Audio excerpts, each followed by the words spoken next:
নেতাজি সুভাষ চন্দ্র ବୋଷଙ୍କର ଜନ୍ମ ଜୟନ୍ତୀ ଉତ୍ସବ ଏ ଉପଲକ୍ଷେ ଆଜି ଆମେ Aurobindo youth and social charitable trust ମାଧ୍ୟମରେ ରକ୍ତଦାନ ଶିବିର ଆମେ କରୁଛୁ।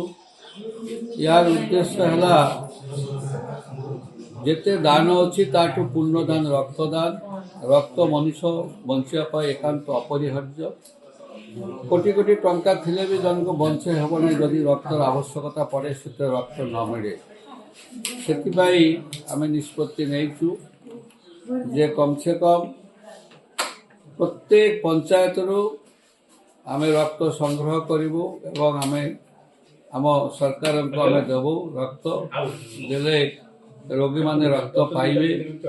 एवं विशेषकर लोकों मनरे भगटे भ्रांत धारणा अच्छी जे रक्त देले रक्त कमी जाए किंतु रक्त केबे कमे नहीं।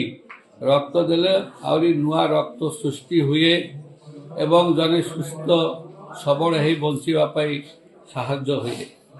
सेतिपाई आमे आज ये कार्यक्रम आयोजन करूँ। प्रथमे बालीपाटना सीएचसी आरंभ है।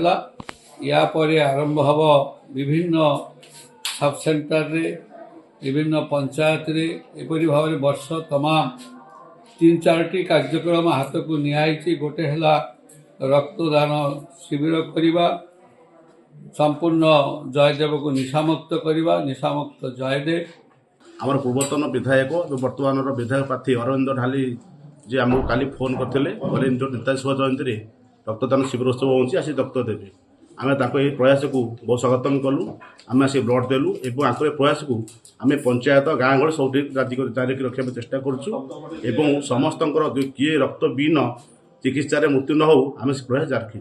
कौन कह जो युव समाज को कौन देवे आज वार्ता? जो वार्ता हूँ जो प्रयास आमर जो अरविंद ट्रस्ट एंड स्कूल कराई आमर अरविंद ढाली महाशय से तो निशामुक्त जयदेव करेंगे एवं सबुआड़े गरीब झील मान बाहर जो पिला पाठ पढ़ साहय बहुत सहयोग करूँ।